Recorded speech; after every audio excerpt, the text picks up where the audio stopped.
Hey everyone, welcome to another review, and this is not a movie review, this is actually a TV review. Yes, this is actually my second TV review. Yes, I reviewed Daredevil a few months ago, and now I'm reviewing Game of Thrones. And not just Game of Thrones Season 5. Yes, I could easily just review all the seasons of Game of Thrones, but that would take too long. And yeah, Season 5 just ended, and oh my god, there's so much to talk about. And yeah, I wanted so badly to talk about Game of Thrones Season 5, so yeah. Before I start this video, I want to hit up the spoiler alert, because honestly, this is all spoilers. I'm going to be spoiling everything that happened this season, so if you're not caught up with Game of Thrones, you haven't seen all of Season 5, skip this video. But if you've seen Game of Thrones Season 5 and you don't care about spoilers or anything, yeah, continue to watch this, because I'm going to heavy spoilers of Game of Thrones Season 5. Because honestly, a lot of shit has happened. And, okay, yeah, here we go. Okay, this season of Game of Thrones was a solid season. Not the best season, but this was solid. This was actually a downright dark and unpleasant season. I'm calling this season of Game of Thrones the Schindler's List of seasons of Game of Thrones, because this season was just really fucked up and really disturbing, and honestly, I loved every minute of it, though. I loved this season. Another great season. Again, not the best season. I still think Season 1 and 4 are the best seasons of Game of Thrones, but this season was still pretty solid, unpleasant, and a little hard to watch at times, but still really, really good. And a lot of shit happens this season, so I'll try my best to go through every character. I might miss a few things. I actually will probably miss a lot of things, but I'm just going to talk about the stuff that really, all the good shit that happened. So yeah, I'm going to start with my favorite character, Tyrion Lannister. Yes, played by Peter Dinklage. This season, he goes complete south to basically join Daenerys. Awesome. Him and Varys are on the run because they're all after Tyrion because he killed his father Tywin in Season 4, end of Season 4. Again, spoilers, but yeah, he's now in the south. He's trying to find Daenerys, basically. He's going to go to her kingdom and pledge his loyalty to her. But he gets kidnapped by a drunken idiot, and that drunken idiot is, of course, Jorah. Yes, I love Jorah. As you see in Season 4, he was banished because Daenerys found out he used to work with Tywin Lannister, and yeah, he also worked with Varys, too, and he finds Peter Dinklage, Tyrion, and kidnaps him. He thinks if he brings Tyrion to Daenerys, Jorah will get his honor back, and she'll take him back and everything. So the first, little part of the season, Jorah and Tyrion are together. And yeah, I do like them too together. I actually like their conversations with each other and everything. And it was interesting. I loved seeing these two characters, because these two characters I love. And yes, also in the season, Jorah gets touched by these weird creatures, and basically, when this curse goes all through Jorah, Jorah's eventually gonna die. Jorah does not die this season, but I hope Jorah doesn't die, because that would be really sad. And of course, later on down the road, they actually get there. Yes, Tyrion meets Daenerys. Yes, my two favorite characters in this show are Daenerys and Tyrion Lannister.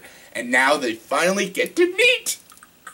I had a huge fangasm as soon as, when Tyrion walks out in the arena, he's like, yes, I'm the prize, or something like that. He says, I'm here to see you, or some shit like that. I'm like, oh my god, Daenerys and Tyrion. And basically, the conversation they have together, the first conversation, Daenerys and Tyrion, the first conversation they have together, it's really interesting. They're just in her chamber, and they're just talking about each other's lives and everything. It is one of the most fascinating conversations, and I love them two together. And basically, by the end of the season, yeah, he becomes her advisor, but then she also rides a dragon. Yes, Daenerys rides a dragon. That was awesome. But later on, at the end of this season, Daenerys is going through some stuff. I don't want to go into heavy details with that. Basically, there's some Dothrakis involved, and basically, she's separated. Now, Tyrion has to basically run her kingdom, while Jorah and that other guy from Age of Adeline, whatever his name is, basically him and Jorah have to go find Daenerys, and basically that's the end of that story. Alright, now to another story. How about Winterfell? Yes, Winterfell is now ruled by the Boltons. Yes, Ramsay Snow, aka Ramsay Bolton, and now Peter Baelish and Sansa go to Winterfell, and now Sansa has to marry Ramsay, and yeah, that's weird. That's gonna be a little awkward. And of course, she runs into Theon, and that gets a little, a little heated. He killed Brandon and Rhaegon. Not really, but yeah, we'll get into that. But yeah, basically, Sansa has to marry Ramsay, and yeah, it gets weird and awkward because yeah, this is actually the point of the show people said, I'm done watching Game of Thrones, yeah, because there's a part in this season where when Ramsay and Sansa get married, Ramsay actually rapes Sansa, and he forces Theon to watch, and it is very unpleasant. Yes, I was even a little disgusted by it, but honestly, there was a rape in the first episode of Game of Thrones when Daenerys marries Khal Drogo in the first episode. That's a rape. So yeah, and let's not mention season 2 when Joffrey beats the hookers to death. So there's unpleasant shit in Game of Thrones, but yeah. Yeah, that was unpleasant, but I love the end of this. Yes, Stannis Baratheon finally gets his army. He attacks Winterfell. Unfortunately, Stannis gets his ass handed to them, and yeah, Bolton wins, Ramsay wins, but Theon gets Sansa, and he hauls her ass out of Winterfell. Yes, he tells her the truth that Rickon and Brandon are still alive, and he basically grabs Sansa and kills that stupid bitch that works for Ramsay, throws her off the cliff. Basically, him and Sansa do a Hail Mary off of this big building, and basically that's how the story ends, and I didn't like that. I really didn't like the cut in the final episode of this season. Yes, like, Brienne of Tarth finally finds Stannis. Yes, she's been waiting to get her revenge on Stannis since Renly died in season 2. Basically, she finds him, basically grabs a sword, and she's like, "You ready to die?" He's just like, and Stannis is just like, "Yeah, go for it." But she goes, "Ah!" And then it cuts. I hated that. I'm like, obviously Stannis is probably not dead. I bet you next season is just going to be all about Brienne and Stannis and basically them trying to find whatever, I don't know. But anyways, I can't wait for that too. And yeah, thing that happened, Arya joins the Faceless Assassins. That was awesome. There's not much detail to go with that, but yeah, it was awesome. And what happens at the end of the season, that was kind of weird. Arya goes blind. That was fucked up. But yeah, I'm glad she's with Jaqen H'ghar finally, and I'm glad seeing her kill some people. That was cool. And Jaime and Bronn basically go to the Dornish country. They go to Dorne because Jaime's, well, not niece slash daughter, basically wants to rescue her because he thinks the Dornish people are going to kill her. And by the end of this season, they pretty much succeed. Yes, Oberyn slash the Viper's wife kisses her with this poison stuff, and basically she gets poisoned. And Jaime, basically the entire mission him and Bronn went on was a complete fail because she's pretty much dead. She might not be dead, but she's probably dead. But I loved seeing Oberyn's daughters. Those chicks were bad freaking ass. But yeah, I liked, Jaime's a big favorite character of mine. I love seeing him, Bronn, interacting with each other. I knew in season 4 they have a friendship, and I love seeing them too. And I love seeing them too do this rescue mission, and it was pretty cool. Now as for the Night's Watch, Jon Snow is now the Lord Commander. Awesome. Yes, Jon Snow, another huge favorite character of mine. And basically, he has a plan because now winter, pretty much in this season, winter has finally came and the White Walkers are freaking attacking. And shit's getting real. And basically, he wants to have a peace treaty with him and the Wildlings. Of course, everyone at Castle Black disagrees with him, but he's the Lord Commander, so basically he commands it. And he basically has an alliance with all the Wildlings. And oh my god, that episode with the Wildlings and the White Walkers attack all the Wildlings and they have to fight and everything. That was fucking amazing. And Jon Snow with the sword, and he kills that leader White Walker. Bad freaking ass. One of the sweetest action scenes in this show. Well, actually, season 4, when the Wildlings attack the wall, that's probably the best action scene, action episode of Game of Thrones. But still, that's a hard second. When they fight those White Walkers, freaking badass. I'm going to end with the King's Landing story. Yes, basically Marjorie and her brother, her gay brother, go to prison, basically, because, you know, being homosexual is illegal, and basically Marjorie knew the whole time, basically. She gets locked in a dungeon, all thanks to that stupid bitch, Cersei. But then Cersei gets her karma. Finally, Cersei gets her freaking karma. She goes to prison too because she did incest, and basically she cheated. She wasn't loyal to her husband, Robert Baratheon. And basically she gets tortured, whipped, and beaten and everything, and it's a little unpleasant, but honestly she deserved it.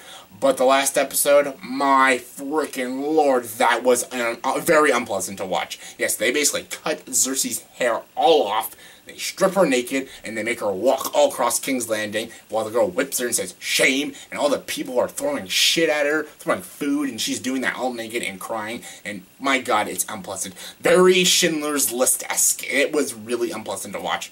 There was a lot of things unpleasant this season, like, you know, the Sansa getting raped, all these characters dying, like Ser Barristan dying in a very unpleasant way, and now Cersei walking across naked. There's some really unpleasant shit this season. But honestly, this show still worked, and, oh yes, also not to forget, Jon Snow gets stabbed. Basically, everyone at the Night's Watch all stab Jon. Yeah, they all stab him, and he's left there, passed out, blood everywhere, and that's how the season ends. You don't know if Jon Snow's dead. That's actually how the books end, which was a huge middle finger and really pissed me off. But I have faith that Jon Snow is going to live, because it's Jon Snow. He's a fan favorite. There's no way they're going to kill him. I know George R. R. Martin and all these creators of Game of Thrones, they love to kill popular characters, but I don't think Jon Snow's dead. And was it just me? I think this is just me and all in my head. Did you notice when he bleeds, the blood beside him is almost shaped like a dragon? Am I the only one, like, am I hallucinating? But I kind of saw that when, like, his blood was almost, like, shaped as a dragon. The blood beside him. I might be, like, reading into it, but that's what I kind of think, you know? And plus, the witch is there, that red witch is there. She'll probably, like, you know, bring him back from the dead. Like, they've done that in Season 2, so Jon Snow can easily be brought back. And, yeah, I am looking forward to seeing Jon Snow come back, because I think he'll be back. In rumors that Kit Harington is not going to come back, but don't always believe rumors. I believe Jon Snow is still alive. I have to. He's like my 4th favorite character. Arya, Daenerys, Tyrion, favorite characters. Jon's my number 4. Please don't kill him. I love Jon Snow. But yeah, alright. That was my basically rant about this season of Game of Thrones. A lot of characters went through a lot of shit. But then again, this is Game of Thrones, and it's just another solid season. The only thing that ever made me cry when I watched this was the very ending. Not because Jon Snow gets stabbed. It's because the show ended. I have to wait another frickin' 9 or 10 months for this show to come back on, and it just really upsets me, because I love Game of Thrones. Every time Game of Thrones comes on, it's like my favorite time of the year, and I just love this show. This show is fantastic. This is my all-time favorite show that is currently on television. And honestly, I can't really give it a rating, because honestly, it's an amazing show. I don't want to give it a rating based on seasons, but the show as a whole so far, seasons 1 to 5, I will give it a 10 out of 10. Yes, it is a 10 out of 10 show. This is my all-time favorite show. This is my all-time favorite show currently on television, and it's brilliant. And this season, Season 5, was an awesome season. Very unpleasant, the most unpleasant season of all the seasons, but it's still a great season. I loved it. All Game of Thrones fans will love it, and yeah, I highly recommend this season. In the comment section below, please tell me, what is your favorite episode of this season of Game of Thrones? Your favorite episode? Comment below, let me know. My favorite episode was that finale, man. That finale was freaking epic. I was like, holy shit, what are they going to do next? But yeah, the finale was my favorite episode so far this season. So yeah, favorite episode of Season 5, Game of Thrones, comment below, let me know. And as always, if you like this video, please like and subscribe to this channel, and join the dark side.